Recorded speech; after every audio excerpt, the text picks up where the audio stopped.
2024 ఎన్నికల సమరంలో ప్రచార కార్యక్రమం పతాక స్థాయికి చేరినటువంటి పరిస్థితుల్లో ఈరోజు నల్లజెరువు మండలంలో ప్రచార కార్యక్రమం నిర్వహిస్తాము.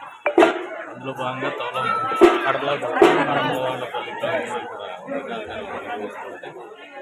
వీళ్ళందరి ఉత్సాహం, పేదవాళ్ళ ఉత్సాహం పెద్ద ఎత్తున. ధనికులు ఏ రకంగా ఆలోచన చేస్తారు కానీ నిజంగా జగన్మోహన్ రెడ్డి చెప్పినట్టు క్లాస్ వార్ అయితే జరుగుతుంది. పేదోడు ఈసారి తిరుగుబాటు చేస్తాడు, పేదోడి ప్రభుత్వం మూలమన్నాడు, పేదోడు ప్రభుత్వం మార్పు కోరుకుంటున్నాడు, జగన్మోహన్ రెడ్డిని పక్కకు పెట్టాలా, ఆయన కుర్చీ లాగేయాలని చెప్పేసి ఆలోచనలో ఉన్నాడు. దానికి ఉదాహరణ ఈ రోజున వాళ్ళలో ఉత్సాహం కానీ సమరోత్సాహం కానీ చూస్తూ ఉంటే దానికి ఎప్పుడెప్పుడు ఆయన ఎదురు చూస్తున్నాడు. ఇంకా ఒక 6 రోజులు టైం ఉంది, కానీ వీళ్ళు 6 రోజులు 6 గంటలు అయిపోతే బాగుందనే రకమైన ఆలోచన చేశారు. ఖచ్చితంగా క్లాస్ వార్ జరుగుతుంది. ఈ క్లాస్ వార్లో జగన్మోహన్ రెడ్డి చిత్తవడం ఖాయం, తెలుగుదేశం ప్రభుత్వం ఏర్పడము ఖాయం. కూటమి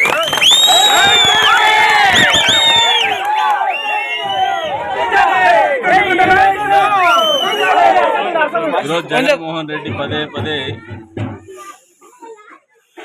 ల్యాండ్ టైటిలింగ్ సమర్థించారు.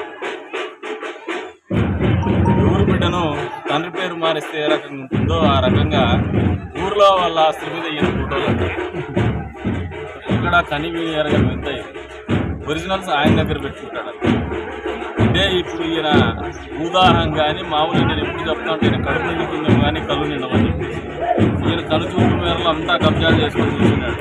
ఇంకా ప్రైవేట్ ఆస్తులు మొదలుపెట్టినాడు, ప్రజల ఆస్తుల్ని మొదలు పెడతాను.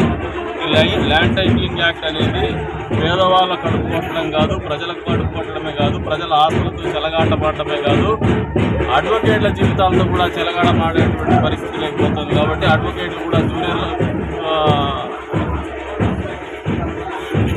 లాయర్లు కూడా ఈ రోజున ధర్నాలు చేసి చేస్తున్నారు.